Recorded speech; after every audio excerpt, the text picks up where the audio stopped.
ya, Prof. Nah, kalau dari contoh tadi yang Prof sampaikan, misalkan tadi mengenai apa tadi itu barusan auzubillah misalkan, baca auzubillah, anas al-falaq dan seterusnya, itu kok apa yang menyebabkan ketika sudah mengucapkan misalkan auzubillahi minasyaitonirrajim, aku berlindung pada godaan setan gitu seperti itu tampaknya seolah-olah kadang-kadang tidak berdampak buat manusia, Prof. Nah, apakah karena kita lemah juga atau karena memang ada yang salah dari situ, Prof? Mungkin pertanyaan itu yang satu itu, Prof. Terima kasih, Prof. Assalamualaikum. Waalaikumsalam warahmatullahi wabarakatuh. Silakan saya serahkan teman-teman yang lain untuk memberi komentar ini. Ya. Mungkin Pak Rahman atau Pak Emil. Kalimat auzubillahi minasyaitonirrajim ini kok enggak berfungsi? Nah, gitu ya. Kok enggak berfungsi? Oke, saya tambah sedikit aja Pak Prof. Abizar. Penanya tadi siapa tadi Pak? Nama Mbak? Roni Pak, Sukroni Pak. Roni itu paling hebat lah ininya. Komentarnya bagus semua. Betul. Saya ini ada catatan saya mungkin nih komplement dari tentu dia punya SWOT juga. Cuma SWOT-nya itu ada bocoran sama Pak Profesor tadi sudah dibocorin Tuhan SWOT-nya dia. Jadi kita mendapatkan suatu trik bagaimana mengatasi ini. Saya ingin berbagi satu, Pak. Kelemahan manusia itu yang paling kuat, yang paling bisa dimanipulasi oleh setan itu satu, Pak. Rasa menikmati sesuatu yang tidak baik itu melekat di hatinya. Itu yang berat. Kalau itu sudah mengakumulasi rasa misalnya kita biasa minuman keras, biasa pergi berzina, biasa itu dan itu saya bilang namanya suasana kebatinan merasa kenikmatan. Nah itu yang sebetulnya kalau itu sudah tersimpan berakumulasi, disitulah sebetulnya rumah setan. Nah kalau kenapa itu bisa kita hindari? Karena kita sebut tadi dengan tauz itu kita mengatakan, hai setan, kamu nggak bisa apa-apa, kata Prof tadi. Saya kenal kamu, musuh yang nyata, dan saya berlindung dengan Allah yang kamu takut. Nah, kalau kita bisa mengazamkan itu dengan sungguh-sungguh, tauz itu dengan kuat seperti itu, bagaimana dia bisa? Rumahnya saya tahu kamu musuh saya, kamu tidak ada apa-apanya. Nah, kekuatan itu sebetulnya yang harus dibangun. Barulah pengertian kalimat tauz atau al-fatihah semua tadi bisa jalan. Tapi kalau tidak ada keyakinan itu, setan, kamu ngomong doang, baca 15 kali pun gak ada apa-apa, gak ada getarannya itu. Nah, getarannya itu yang sebetulnya harus, saya pikir ya, yang harus dibangun dengan keyakinan tinggi. Saya tahu kamu musuh saya, kamu di seberang sana, saya seberang sini. Saya ada komandan, kamu nggak bisa ganggu. Kira-kira gitu, sama siapa? Nah, saya tambahkan sedikit. Jadi kalimat auzubillahi minasyaitonirrajim ini itu mestinya ada 3 komponennya. Komponen pertama adalah hati, komponen kedua adalah lisan, komponen ketiga adalah amal. Ya. Jadi dia tidak sekedar di mulut saja itu baru lisan itu, ya. Auzubillahi minasyaitonirrajim gitu ya. Tapi kalau di hati tidak ada, di mulut aja yang ada, di hati tidak ada, di amal juga tidak gitu ya. Auzubillahi minasyaitonirrajim. Tapi teman yang bergajul juga. Lingkungannya lingkungan yang tidak kondusif juga. Jadi harus sesuai. Ada 3 komponen. Ya, auzubillahi minasyaitonirrajim itu ucapan kita. Di hati harus ditanamkan dan pada saat yang bersamaan amal-amal juga harus sesuai dengan itu. Nah, kalau 3-tiganya terjadi, itu baru bisa begitu ya. Kalau hanya di mulut saja, ini setan bilang, kamu ini cuma di mulut aja, semua orang juga bisa ngomong gitu, ya. Saya juga bisa ngomong gitu, kata setan, ya. Aku berlindung kepada Allah, ya. Ya. Jadi harus ada 3 komponen saya kira. Ya, mungkin teman-teman lain bisa menambahkan. Saya melihatnya perlu 3 komponen itu, komponen hati, komponen lisan, dan komponen amal. 3-tiganya harus bersatu itu, ya. Tidak hanya sekedar mulut atau lisan. Silakan teman-teman yang lain ini. Terima kasih, Prof. Ya. Silakan Pak Henry barangkali.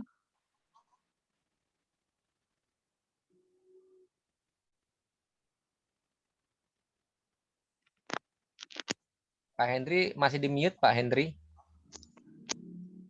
Pak Hendri masih di mute, Pak. Speakernya masih di mute, Pak.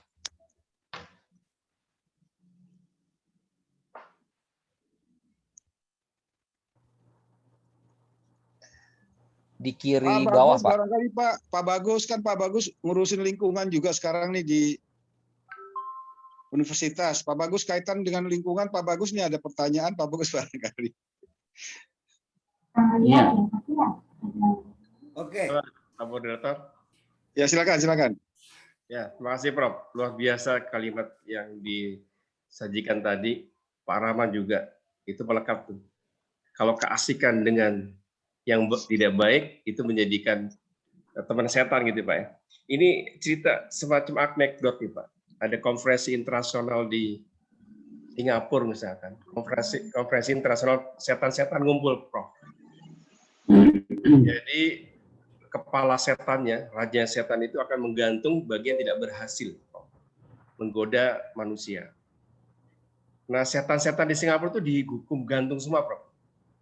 Tapi setan yang ada di Indonesia itu diberikan cuti. Itu hebatnya. Kenapa? Karena setan-setan di Singapura itu nggak berhasil menggoda sehingga koruptor itu tinggi.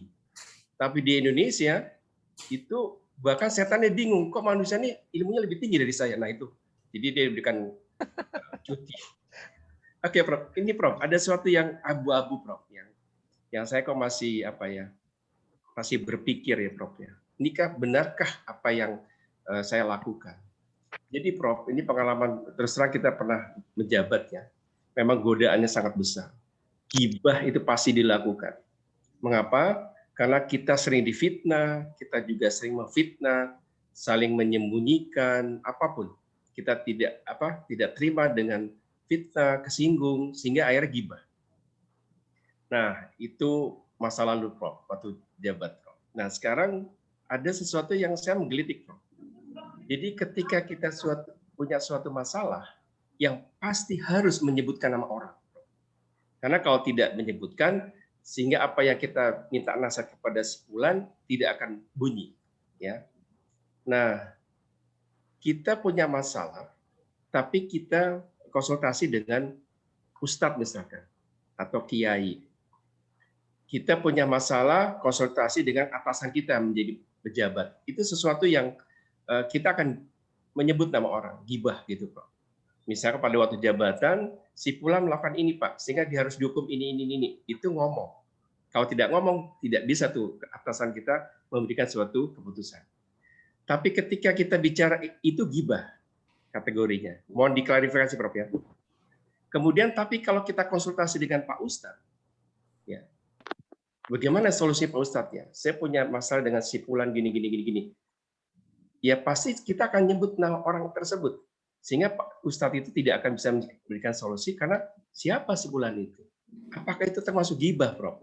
Ketika kita konsultasi dengan Ustadz untuk untuk solusi ya, untuk solusi bagaimana kita bisa menjalankan ibadah dengan sebaik-baiknya.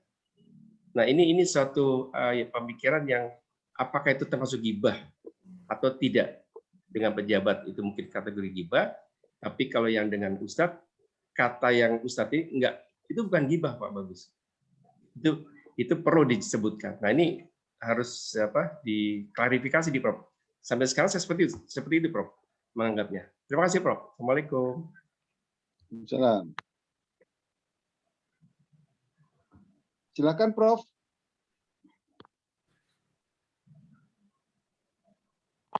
Wah, sebenarnya ini nanti Pak Emil juga bisa masuk atau Pak Rahman. Tapi saya melihat bahwa kalau dalam suatu pemerintah, lalu kita akan melakukan perbaikan, tentunya kita harus menyebutkan nama dan melaporkan perbuatan yang dilakukan oleh orang, gitu ya. Kalau menurut saya itu sih nggak gibah itu, ya, karena kita di sini dalam usaha perbaikan kantor sehingga bisa dilakukan penindakan terhadap staf tertentu. Kalau kita nggak sebutkan namanya, bagaimana perbaikan bisa dilakukan? Gitu, ya. Bahkan kalau kita lapor ke Ustadz, kata Ustadz bukan gibah, ya tapi dia Ustadz nggak bisa ngapa-ngapain juga kan? Ya, kan dalam pengadilan juga kita harus sebutkan nama siapa yang harus ditangkap, siapa yang harus diadili, gitu ya. Jadi memang ada fine line gitu ya, garis yang sangat tipis di sini. Kalau gibah kita nggak ada urusannya sama sekali, nggak ada kaitan sama sekali, tidak ada tujuan sama sekali, hanya sekedar menciptakan keburukan orang lain, kejelekan orang lain, gitu ya. Nah itu lain kondisinya dengan pada waktu kita di kantor, kita melaporkan anak buah kita yang harus dinilainya rendah, anak buah yang harus dinilai tinggi, gitu ya, kepada bos kita, gitu kan. Kita kan melaporkan keadaan yang ada, kenyataannya untuk DP3-nya, misalnya seperti itu ya, untuk dipromosi atau untuk tidak dipromosi, gitu ya. Nah itu kalau pandangan saya sih itu nggak gibah itu, ya, pandangan saya, gitu ya. Untuk tujuan kebaikan tertentu dalam kondisi kita di kantor tadi, begitu. Itu pandangan saya, Pak Bagus. Nggak tahu, silakan teman-teman yang lain ini, macam-macam pandangannya mungkin yang bisa mengenai fine line ini ya, tentang gibah tadi. Gitu, ya. Saya pernah dengar Ustadz bilang, bahasa enggak, itu demi kebaikan dan keperluan kantor ya, hukum juga kan harus sebutkan nama lah. Kalau disebutkan koruptornya nggak ada namanya, gimana boleh ditangkap sama KPK? Ya, ya, terjadi korupsi tentang bansos, lalu tidak disebutkan namanya, lalu bagaimana KPK bisa nangkep, bagaimana bisa diadili, gitu ya? Kan nggak mungkin itu, ya? Itu nggak gibah itu sih. Ya. Itu dalam suatu proses pengadilan, ya, pengadilan di dunia gitu yang perlu ada nama, di kantor juga begitu. Hanya itu yang bisa saya sampaikan, Pak Bagus, pandangan saya. Silakan mungkin teman-teman yang lain punya pandangan yang berbeda. Silakan kita kasih kesempatan lagi untuk dua orang penanya. Assalamualaikum. Waalaikumsalam. Waalaikumsalam, Pak Budi. Pak Budi, kalau bisa screen-nya dihilangkan dulu supaya enak dilihat. Ketutup.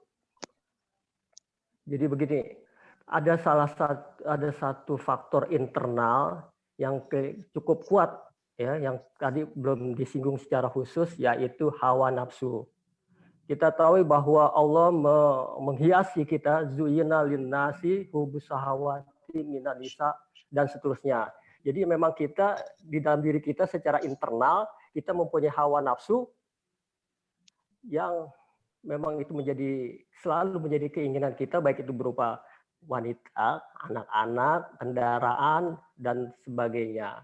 Jadi selama keinginan atau hawa nafsu kita itu masih kuat, saya kira setan juga kerjanya tidak terlalu susah. Karena lebih ini kan, kita yang memang keinginan kita untuk melakukan sesuatu, untuk merebut sesuatu dengan cara yang kurang baik, misalnya untuk memperoleh harta atau memperoleh wanita, memperlakukan orang lain demi hawa nafsu kita. Jadi si setan ketawa aja, jalan-jalan, gue nggak usah kerja, lu udah bisa jalan sendiri. Jadi kelebihan setan yang tadi disebutkan, kreatif, konsisten, segala macam, itu sementara bisa nganggur kalau hawa nafsu kita masih kuat. Nah, oleh sebab itu yang penting juga kita perhatikan adalah bagaimana mengendalikan hawa nafsu yang ada dalam diri kita, baik itu nafsu lawamah atau nafsu apalagi namanya. Itu, nah dengan puasa inilah sebetulnya tujuan puasa itu antara lain adalah mengendalikan hawa nafsu. Walaupun itu sama saja dengan tadi mengucapkan auzubillahi minasyaitonirrajim, nah itu memang banyak yang masih teoritis belum tercapai. Kan Nabi mengatakan berapa kamin soimin, begitu banyak orang yang puasa hanya mendapatkan lapar dan haus. Kita juga mungkin belum mendapatkan kekuatan untuk mengendalikan hawa nafsu, sehingga setan senang saja dia.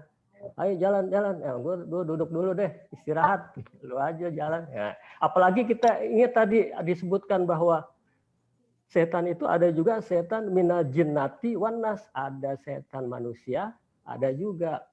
Nah, selain kita berperang dengan memerangi setan yang minal jin, ternyata ada setan minal minannas, dari manusia. Nah, ini juga kita memerlukan SWOT tersendiri untuk menghadapi setan manusia. Nah, itu perlu untuk bukunya Pak Emil dan Pak Buzar ini dirinci lagi bagaimana menghadapi setan manusia. Nah, begitu Pak, sekira tambahan dari saya. Terima kasih Pak Budi.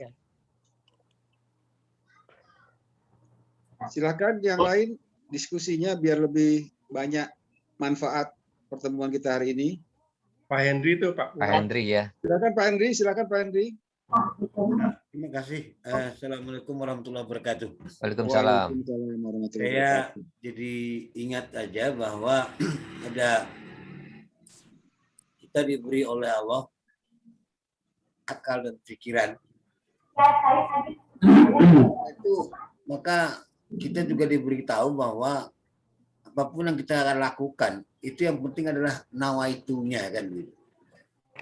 Jadi berhadapan dengan setan ini pun menurut saya, kita juga tidak terlepas dari bagaimana meluruskan niat kan.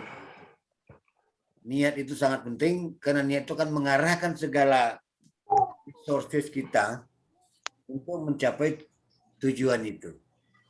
Nah mungkin tadi sudah banyak dibahas kelemahan setan apa, kemudian kekuatan kita manusia apa. Jadi kalau niat itu kan berarti tinggal difokuskan saja bagaimana niat ini menjadi prasyarat utama dalam melaksanakan amar ma'ruf nahi mungkar. Sebab bagaimanapun juga kalau kita lihat dalam kenyataan, untuk melaksanakan amar ma'ruf itu mungkin tidak serta melaksanakan nahi mungkar.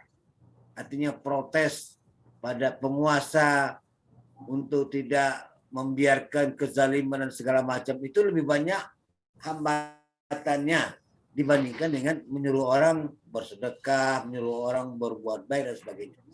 Namun kalau kita lihat ada hadis Nabi mengatakan atau ada pendapat ulama yang mengatakan dunia ini akan rusak apabila orang baik diam. Artinya orang tidak mau lagi melaksanakan nahi mungkar gitu.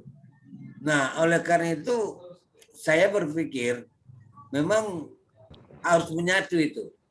Amar ma'ruf nahi mungkar itu sudah harus menjadi tugas utama bagi seorang muslim. Sehingga dengan demikian maka kita bisa mengatakan dampak keberadaan kita di dunia ini adalah bagaimana kita bisa menegakkan menegakkan amar ma'ruf dan menjalankan nahi mungkar. So kalau kita lihat kenyataan sekarang, kenapa negeri kita ini sekarang kok jadi begini? Gak jelas arahnya kemana. Setiap hari korupsi jalan terus. Setiap hari kezaliman jalan terus. Barangkali adalah salah satunya dikarenakan orang baik pada diam. Karena takut dikritik dan sebagainya. Jadi kalau menurut saya, kita azamkan diri kita untuk tetap beramar ma'ruf nahi mungkar. Mudah-mudahan apa yang kita bahas minggu lalu, probabilitas kita masuk surga itu bisa diperbesar. Saya kira begitu dari saya. Terima kasih. Ya, silakan Pak Prof. Abuzar barangkali ingin dikomentari. Di buku kami itu, tadi yang saya sebutkan adalah bab 9. Di bab 9 itu ada di ujungnya adalah strategi yang selanjutnya. Ya mungkin saya bilang mungkin minggu depan atau kapan dilanjutkan. Strateginya adalah tutup rapat-rapat pintu-pintu setan. Ya, jadi ada pintu-pintu buat masuk setan ke kita itu. Ya. Lalu ada satu lagi di bab 10 tentang tazkiyatun nafs. Pembersihan, penyucian jiwa begitu ya. Jadi ada tahapan-tahapannya gitu ya. Nah, yang kita bahas ini tadi saya sebutkan kita snorkeling ya. Nanti mungkin masing-masing nanti bisa scuba diving, deepening gitu ya. Dari permukaan lalu kita turun lebih jauh ke dalam gitu ya. Tentang bagaimana kita bisa menghadapi setan tadi. Kata Pak Budi Purwadi tadi, setan juga pakai sword. Ini setan dengar ini ya, pakai sword juga gitu ya. Jadi kita pakai sword, setan juga pakai sword. Bahkan setan juga ada trainingnya itu ya. Setan untuk Pak Emil itu beda dengan setan untuk Pak Bagus. Beda untuk setan untuk Pak Aman gitu ya. Levelnya beda-beda gitu ya. Pak Abdurrahman sukanya apa, dikirim setan ke sana yang bidangnya itu ya. Saya sukanya apa, setan datang lagi ya dengan keahlian tertentu. Jadi dia punya keahlian-keahlian spesifikasi tertentu juga itu ya. Mereka sangat canggih gitu ya, canggih. Nah kita ini yang kadang-kadang menyepelekan tentang setan ini gitu ya. Kita ambil ringan gitu ya. Padahal Tuhan sudah memperingati ya sejak awal, jangan tertipu oleh setan. Setan itu aduwwum mubin ya, musuh yang nyata. Gitu. Dan kita diberitahu oleh Allah kelemahan setan itu apa. Jadi kita harus manfaatkan. Nah, jadi setan itu terbuka di Al-Quran itu sudah ngaku dia takutnya kepada Allah. Gitu ya. Dan dia tahu bahwa tipu dayanya lemah sebenarnya. Kita aja yang nggak kuat begitu ya. Nah, nggak kuat. Jadi itu saya kira yang perlu kita sama-sama mempelajari ini ya, bagaimana menghadapi setan yang kata Pak Budi Purwadi itu keinginan. Nah selama orang hidup tuh selalu ada keinginan lah. Ya. Nah keinginan tuh bagaimana unlimited wants itu kita kurangi. Jadi yang kita udah tua ini needs ya, mungkin karena udah tua jadi kebutuhan aja yang diperlukan, keinginan sudah otomatis berkurang. Sebenarnya menghadapi setan mungkin agak lebih mudah ya, enggak juga kata setan. Setan untuk orang tua juga ada gitu, setan itu kan macam-macam, dia kirim setan untuk anak muda, setan untuk yang di UNJ, setan yang di kementerian apa kantor wakil presiden, lain lagi setannya, dia punya keahlian masing-masing gitu ya. Setan untuk BKKBN dia kirim juga itu, lain juga ilmunya gitu. Jadi walaupun kita sudah tua, kita rendah. Silakan yang lain. Itu aja tambahan dari saya, silakan. Silakan yang lain, masih ada 19 menit lagi untuk mencapai 5.30. Halo Pak Gunawan. Silakan. Beta. Halo. Ya, silakan. Ya. Monggo. Ya, terima kasih. Terima kasih Pak Moderator, Pak Profesor Abu Zar, dan Bapak yang lainnya yang saya hormati. Ini saya menggarisbawahi apa yang tadi disampaikan oleh Profesor Abu Zar dan juga Pak Budi, bahwa setan itu terdiri dari jin dan manusia. Gitu. Jadi di surat An-Nas itu kan dikatakan bahwa setan itulah yang membisik-bisikkan kejahatan kepada kita dari golongan jin dan manusia. Gitu. Jadi kalau dengan demikian berarti setan itu juga bisa jadi antara kita juga bisa menjadi setan gitu, Pak. Karena kita kan manusia gitu. Jadi kadang kalau kita melihat setan itu sebagai pihak luar, tetapi kita juga kadang-kadang juga berubah menjadi setan gitu. Kalau kita masih tergoda dengan keinginan, tergoda dengan 3T tadi, harta, tahta, wanita, jangan-jangan kita juga ya kadang kan kita bisa tergelincir karena harta, sehingga kita membujuk orang untuk juga korupsi, atau karena wanita kita membujuk orang untuk berbuat maksiat dan sebagainya gitu. Jadi samping kita membuat SWOT, kita juga harus introspeksi gitu. Gitu ya Prof. Saya. Jadi introspeksi ke kita supaya kita bisa tidak menjadi golongan setan juga gitu. Walaupun kita memang tidak ingin menjadi setan, tapi Allah menyampaikan bahwa setan itu terdiri dari jin dan manusia. Dan juga Allah juga menyampaikan dalam surat Al-Falaq itu juga bahwa kita juga harus berlindung min syarri ma khalaq wa min syarri hasidin idza hasad. Berlindung dari orang yang hasad apabila dia hasad gitu. Jadi orang yang dengki apabila dia dengki gitu. Jadi orang juga berlindung kepada kita gitu. Jadi gimana itu? Jadi artinya kita juga harus introspeksi bahwa kita juga harus berlindung kepada diri kita sendiri gitu. Mungkin itu Prof, mohon tanggapannya. Terima kasih. Assalamualaikum warahmatullahi wabarakatuh. Ya, silakan Prof.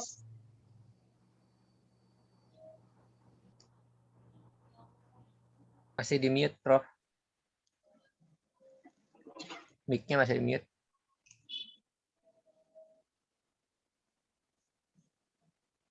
Silakan teman-teman yang lain. Saya kira masih banyak yang belum tadi kan Sersan sama penuh partisipasi, ya. Sersan penpasi katanya ya, serius santai penuh partisipasi. Silakan yang lain silakan. Pak Ardi berarti Pak, kalau memang belum nih, Pak Ardi belum bicara nih. Silakan Pak Ardi. Pak Munawar. Ya. Aja Pak. Pak Munawar. Pak Ardi. Ya. Wah, di mobil nih Pak Ardi nih. Iya Pak. Jadi panitia buka puasa bersama, tapi terbatas lah Pak. Hati-hati jalan Pak.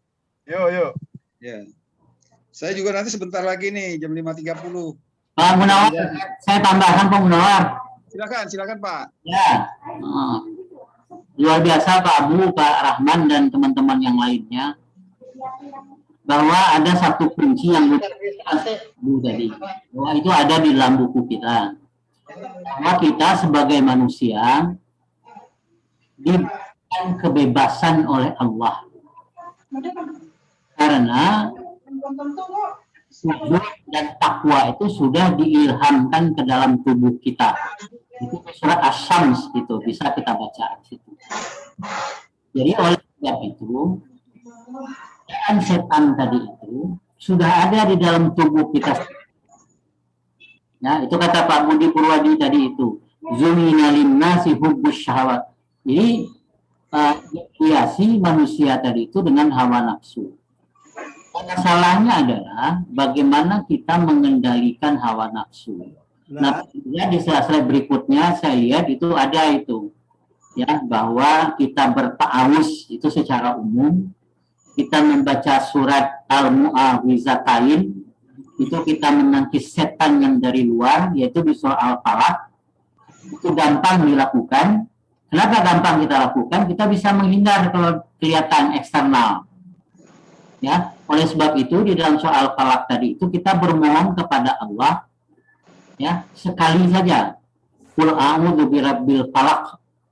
Itu pada waktu subuh ada juga para ahli tafsir mengatakan Allah yang telah menjadikan pembelahan-pembelahan. Allah menjadikan pasangan-pasangan.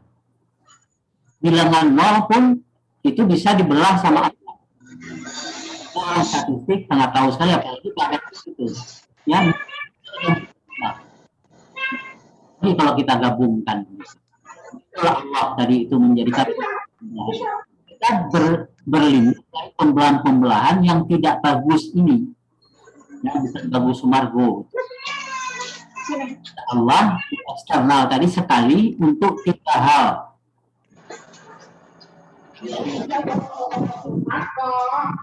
Syarri ma khalaq wa min syarri ghasiqin idza waqab wa min syarri hasidin idza hasad. Sekali kita Pak, karena kita dari luar tadi kita kelihatan orang, seperti kata Pak Henry tadi, amar ma'ruf nahi munkar itu sebenarnya kelihatan itu, ya. Nah, amar ma'ruf gampang kita lakukan. Nah, nahi mungkarnya nih kita yang kadang-kadang sungkan karena itu sangat berat sekali memang. Tapi yang paling berat tadi adalah setan dari internal kita sendiri. Itu yang di surah An-Nas itu. Kita bermohon kepada Allah 3 kali untuk 1 hal saja. 3 kali kita bermohon, qul a'udzu birabbin nas, hai raja manusia. Malikin nas, yang menguasai manusia. Ilahin nas, ilah-ilahnya manusia. Untuk apa? Untuk bisikan-bisikan setan yang sudah inheran di dalam tubuh kita. Kita tidak bisa apa-apa kalau sudah ada di dalam tubuh kita. Oleh sebab itu, janganlah kita menghidupkan bisikan-bisikan setan dalam tubuh kita tadi dengan langsung mengetahui bahwa sword-sword yang disampaikan oleh Pak Abu Zar tadi. Sebenarnya setan juga ada sword-nya, itu sudah dibocorkan Allah dalam Al-Quran dan hadis. Kita juga sudah ada sword-nya, cuman diterjemahkan oleh Pak Abu secara gamblang gitu. untuk kita premis kita sebagai manusia. Contoh, setan tadi itu takut dengan azan, kata Pak Abu tadi. Ya, dia kalau mendengarkan azan lari terbirit-birit, dia melihat kita datang ke masjid lari terbirit-birit, tapi begitu imam baca Allahu Akbar datang lagi dia menggoda kita. Siapa yang bisa menjamin kita selama kita sholat tadi kita khusyuk? Tidak ada, karena bisikan tadi itu ada di dalam tubuh kita. Kita hanya bisa berusaha membalikkan lagi. Kata Buya Hamka, janganlah kamu sholat seperti di surah An-Nisa tadi itu, seperti orang mabuk gitu. Ya. Begitu kita menyimpang pikiran kita kembalikan lagi. Itulah sifatnya kita dan setan tadi itu menyatu. Karena setan tadi itu merupakan sifat. Nah, sebenarnya di slide-nya Pak Abu yang terakhir itu banyak sekali itu tip dan triknya yang belum dikeluarkan sama Pak Abu tadi. Katanya mungkin pada Sabtu yang akan datang. Jadi Pak Roni ada SWOT-nya setan sudah dibocorkan Allah, dan SWOT-nya manusia dan setan tadi itu juga ada, dan itu sudah dibocorkan Allah dan diterjemahkan sama Pak Abu secara manajemen modern. Nah, karena setan tadi itu dia tidak berbentuk, susah kita menerjemahkan dia. Halusnya kita seperti makhluk halus juga seperti setan. Ya kan? Setan tadi kan kata Pak Abu adalah sifat gitu. Ya, isme. Jadi isme tadi itu kemana-mana melekat di dalam tubuh kita. Yang paling penting adalah kita berlindung dari setan yang ada di luar tubuh kita dan setan yang ada di dalam tubuh kita. Yang di luar tubuh kita, usaha kita gampang. Tapi yang di dalam tubuh kita harus ekstra hati-hati, bukan hanya 100% saja, tetapi harus 101%. Karena kalau 100%, setan juga 100% usahanya. Kalau udah 101%, nah itu baru bisa dikalahkan. Itu saja mungkin yang bisa saya tambahkan.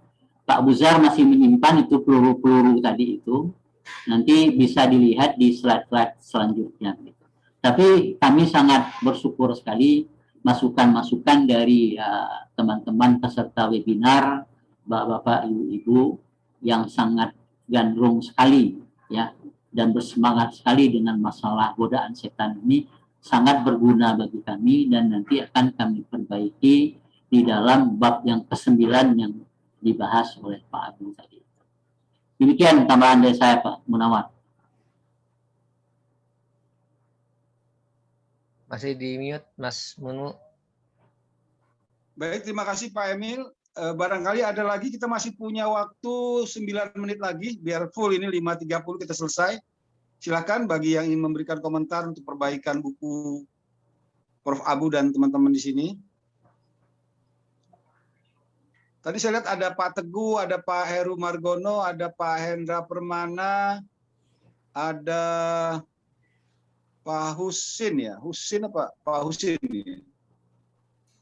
Silakan Pak, ada Mas Tono juga nih. Mas Tono. Maaf, lagi persiapan bukber nih. Bagi yang ingin memberikan masukan. Iya. Saya tambahkan sedikit, Pak Munawar. Saya tambahkan sedikit. Silakan Pak, silakan Prof. Ya. Silakan Prof. Ini hanya sekedar sharing saja. Waktu saya tinggal di Saudi Arabia, ada satu fenomena yang saya lihat, yang saya belum bisa melakukan. Tapi saya lihat orang sana, kebanyakan, termasuk pedagang yang sambil dagang di Mekah atau Madinah atau Jeddah, itu banyak yang, kalau dulu, nggak tahu sekarang agak berkurang mungkin. Dulu itu tahun 80-an, 90-an itu. Mulutnya selalu qomat kamit itu. Selalu qomat kamit. Dan saya duga itu zikrullah. Zikrullah. Nah, kelemahan kita, saya terutama, itu kadang-kadang kita lupa dalam menit ke menit, detik ke detik, jam ke jam itu zikrullah. Mengingat Allah. Karena setan itu kan konsisten. Istiqomah dia mengganggu kita. Dan per detik dia selalu ikut. Ya. Nah, kita juga harusnya begitu juga harusnya ya, untuk melawan setan itu. Jangan ada gap gitu. Nah kita ini kadang-kadang dalam 1 jam nggak ada mengingat Allah. Mungkin hanya kalau ada azan baru ingat. Sudah selesai sholat, lupa lagi. Azan lagi, baru ingat lagi. Jadi ada kesenjangan, ada gap. Nah itu kelebihan orang Saudi yang saya lihat. Mungkin kena kebiasaan sejak kecil. Itu selalu zikrullah. Walaupun mungkin hanya di mulut, tapi minimal di mulut dia subhanallah, subhanallah, alhamdulillah, alhamdulillah, la ilaha illallah. Selalu gitu ya, selalu. Sudah menjadi semacam kebiasaan. Ya, kebiasaan yang baik menurut saya, begitu ya. Berjaga diri terhadap gangguan setan. Nah, di sana banyak yang begitu orang ya. Sambil duduk dia zikrullah, sambil dagang dia nunggu jualan zikrullah ya. Sambil nyetir dia zikrullah. Dan bahkan ada teman saya itu saya sangat salut, orang Somalia. Kalau dia masuk kantor duduk lalu baca bismillah, buka komputer bismillah ya. Setiap gerakannya itu selalu dengan nama Allah. Sudah kebiasaan gitu. Saya malu kadang-kadang gitu ya. Kadang-kadang saya datang ke kantor, buka kantor tanpa bismillah, tanpa apa-apa gitu ya. Dia itu selalu ya. Itu kelebihan-kelebihan yang kebiasaan-kebiasaan yang saya terutama lemah. Ya. Lemah dalam zikrullah, mengingat Allah. Saya ingat kisah seorang sufi ya. Mungkin siapa dulu namanya ya. Dia jalan kaki lalu kakinya tersandung. Lalu dia senyum. Ditanya sama orang di sana, kok Ustadz senyum ini? Kaki kan kesakitan. Alhamdulillah saya diingatkan untuk mengingat Allah. Jadi dia tersenyum, kakinya tersandung, itu senyum dia. Bahwa Allah mengingatkan bahwa kamu lupa sama saya. Begitu ya. Karena itu kamu kesandung. Jadi begitu dekatnya mereka, dekatkan diri ke Allah, karena tadi kan perlindungan ke Allah. Saya tentu takut kepada Allah. Kalau kita sudah berteman dengan Allah, ya bahkan di Al-Quran juga ada beberapa ayat, Pak Emil hafal itu ya, dimanapun kita berada itu ada kan. Bahkan ingkuli nafsil lama alaiha hafiz, ya bahwa pada setiap diri orang itu ada penjaganya itu. Ada yang ngikuti. Nah kita aja nggak sadar ini. Nah jadi Pak Bagus nih yang kelihatannya wajahnya sudah wajah kesufi-sufian gitu misalnya. Ya. Amin, gitu Mas Bagus. Jadi lebih persering lah. Saya juga sebenarnya pengen itu kayak orang Saudi gitu ya. Bahwa setiap detik, setiap menit itu zikrullah. Selalu dekat kepada Allah. Tapi itu belum bisa saya lakukan. Itu pertama. Yang kedua, saya mengalami di Saudi juga. Ya. Saya beli sayuran ke warung kecil. Beli sayuran, bakala namanya, bakala. Ya. Lalu begitu saya keluar, dikejar sama yang jual sayur. Dia masukkan lagi sayuran ke plastik saya itu. Saya kira ini dia ingat Allah. Bahwa mungkin tadi pada waktu menimbang, dia kurang. Mungkin. Atau dia takut, dia mengurangi timbangan. Maka dia kejar saya yang sudah keluar toko, dia bawa sayuran itu, dia masukkan lagi ke plastik saya. Itu nggak ada kejadian di Indonesia itu. Ya. Indonesia belum pernah saya mengalami, saya belanja di warung, lalu ditimbang, lalu saya pergi gitu ya. Itu yang pedagangnya itu mengejar saya, memberi tambahan, karena dia takut dia mencurangi. Ingat Allah dia. Jadi begitu tingginya ingat Allahnya. Sehingga tiap tindakannya itu terkontrol. Nah, itu saya dua kisah itu yang ingin saya ceritakan. Bagaimana kita dalam sehari-hari ini, apalagi makin tua ya, udah hampir mendekati 70, ada mendekati 60 gitu ya. Dalam minggu ini sudah 2 teman saya yang berpulang ya. Teman-teman yang satu Pak Muklis, minggu lalu. Lalu dalam minggu ini Pak Suparmono namanya, angkatan saya, juga meninggal dunia. Ya. Jadi kita ini yang umur-umur ini ya sudah tinggal nunggu gilirannya lah, gitu ya. Tapi jangan juga pikir yang tua duluan, tidak. Karena tetangga saya kemarin tadi malam umur 42 meninggal. Ya. Umur 42 ya, jadi kalau ada yang sekitar 40-42 ya, itu maksud saya. Ya. Jadi sekedar cerita begitu. Terima kasih. Assalamualaikum warahmatullahi wabarakatuh. Waalaikumsalam warahmatullahi wabarakatuh. Waalaikumsalam. Terima kasih Prof. Alhamdulillah kita sudah akan mengakhiri sesi diskusi kita hari ini. Pertama-tama saya mengucapkan terima kasih kepada partisipasi aktif teman-teman semua, bapak-bapak, belum ada ibu-ibunya di sini ya. Ada, Pak. Dan tadi sudah ada disampaikan oleh Prof. Abuzar bahwa kemungkinan akan ada lagi lanjutan dari diskusi kita. Mudah-mudahan bisa kita lakukan ke depan.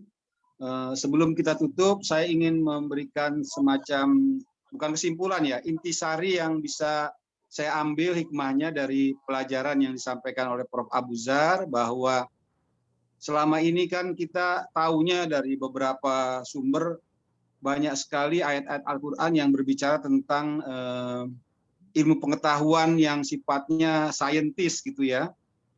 Nah, kali ini kita dapat ilmu tentang manajemen ya. Saya senang sekali, jadi mengingatkan saya dulu waktu masih di Pusdiklat, selalu kalau ngajarin mahasiswa untuk membuat laporan ya pasti pakai salah satunya SWOT. Dari SWOT yang tadi dibahas, saya melihat kunci utamanya adalah kita akan mendapatkan tantangan dari setan karena kita ingin menuju orang yang bertakwa dan orang yang muksin, tadi saya lihat seperti itu. Dan karena kita ingin menjadi orang yang mutakin dan muksin, pastinya kita perlu tahu kekuatan kita dan juga kelemahan kita dan juga tentu saja kekuatan lawan, yaitu setan tadi. Kata kunci yang tadi disebutkan oleh Prof. Abuzar adalah kita memiliki Allah sebagai salah satu pelindung kita, sebagai kekuatan kita. Mudah-mudahan nanti dengan semakin banyak berzikir pada Allah, mengingat Allah, kita akan terhindar daripada godaan-godaan setan yang terkutuk. Kemudian yang penting juga tadi terakhir disebutkan tentang lingkungan ya. Milieu, kalau dulu namanya milieu Pak ya, milieu. Itu juga penting karena bagaimanapun banyak orang yang terjerembab ke dosa atau ke maksiat itu karena lingkungan yang tidak baik. Mudah-mudahan kita ini semua termasuk orang yang terus meningkatkan kualitas bergaul di dalam lingkungan yang membuat kita lebih bisa menuju kepada surganya Allah Subhanahu wa taala. Baik, demikian dari saya. Sekali lagi saya mengucapkan terima kasih kepada Prof. Abuzar, Ustadz Emil, Pak dan lain-lain yang ada dalam grup ini. Mudah-mudahan kita semua bisa terus berkolaborasi untuk bisa meningkatkan keimanan kita dalam bentuk webinar series tentang hal-hal yang berkaitan dengan Islam dan keislaman. Demikian dari saya, kurang lebih mohon maaf apabila ada kekurangan dari saya dari sisi moderator. Dari saya, wassalamualaikum warahmatullahi wabarakatuh. Waalaikumsalam. Biasanya diakhiri dengan doa nih Pak Bowo, mungkin tetap doa dulu kali ya. Pak Abu atau Pak Emil, biasanya Pak Emil, monggo. Silakan Prof. Emil, Pak Emil. Abu, silakan Pak Abu. Pak Abu, monggo Pak Abu. Ini waktu mustajab nih jam-jam segini. Iya. Ya Pak. Silakan Pak Emil. Pak Abu. Masih di mute. Mungkin Pak Emil kali, Pak Emil. Silakan Pak Emil. Saya. Pak Emil, silakan Pak Emil. A'udzubillahi minasyaitonirrajim. Bismillahirrahmanirrahim. Alhamdulillah rabbil alamin, arrahmanir rahim, maliki yaumiddin. Iyyaka na'budu wa iyyaka nasta'in. Ihdinas siratal mustaqim. Siratal ladzina an'amta 'alaihim ghairil maghdubi 'alaihim waladdallin. A'udzu billahi minasyaitonir rajim. Bismillahirrahmanirrahim. Alhamdulillahi rabbil alamin. Hamdan ni'amahu wa yukafi'u mazidah. Ya Rabbana lakal hamdu kama yanbaghi li jalali wajhikal karim wa 'azimi sultanik. Wassalatu wassalamu ala asyrafil anbiya'i wal mursalin nabiyyina Muhammadin wa ala alihi wa sahbihi ajma'in. Allahumma anta rabbuna la ilaha illa anta khalaqtana wa nahnu ibaduka wa nahnu ala ahdika wa ahdika mastata'na na'udzubika min syarri ma sana'na nabu'u laka bi ni'matika 'alaina wa nabu'u dzunubina faghfir lana fa innahu la yaghfiru dzunuba illa anta. Allahumma inna nas'aluka ridhaka wal jannah wa na'udzubika min sakhatika wan nar. Allahumma innaka 'afuwun karim tuhibbul 'afwa fa'fu 'anna ya karim. Allahumma a'tiq riqabana wa riqaba abaina wa ummahatina minan nar birahmatika ya arhamar rahimin. Allahumma ya Allah ya Tuhan kami, terimalah puasa kami pada hari ini dan sampai dengan hari ini ya Allah, dan berikanlah kekuatan para kami untuk menyelesaikannya sampai dengan nanti. Allahumma ya Allah ya Tuhan kami, kami selalu berlindung kepadamu ya Allah daripada setan yang telah Engkau jadikan untuk menggoda kami ya Allah. Oleh sebab itu ya Allah ya Tuhan, kuatkanlah hati kami ya Allah. Kuatkanlah hati kami kepadamu ya Allah, kepada agamamu ya Allah, kepadamu ya Allah, untuk berlindung dari setan yang selalu menggoda kami setiap saat. Dan itu telah Engkau cantumkan di dalam ayat-ayat-Mu sebagai setan adalah musuh yang nyata bagi kami. Ya Allah ya Tuhan kami, berikanlah kepada kami kekuatan dan keimanan, ketakwaan untuk dapat mengusir setan setiap saat ya Allah. Janganlah Kau tinggalkan kami untuk mengusir setan dalam satu kedipan mata kami saja ya Allah. Ya Allah ya Tuhan kami, ampunilah segala dosa dan kesalahan kami. Ampunilah dosa dan kesalahan kedua orang tua kami, dan sayangilah mereka sebagaimana mereka telah menyayangi kami di waktu kecil. Rabbana atina fid dunya hasanah wa fil akhirati hasanatan wa qina adzabannar. Rabbana taqabbal minna innaka antas samiul alim wa tub alaina innaka antat tawwabur rahim. Amin. Rabbil izzati amma yasifun. Salamun ala mursalin walhamdulillah. Terima kasih Prof. Terima kasih Prof. Pak Munawar. Terima kasih Bapak Ibu Pak sekalian. Prof. Abuzar, Terima kasih Pak Emil, semuanya. Pak Budi, Assalamualaikum. Pak Abdurrahman, siapa?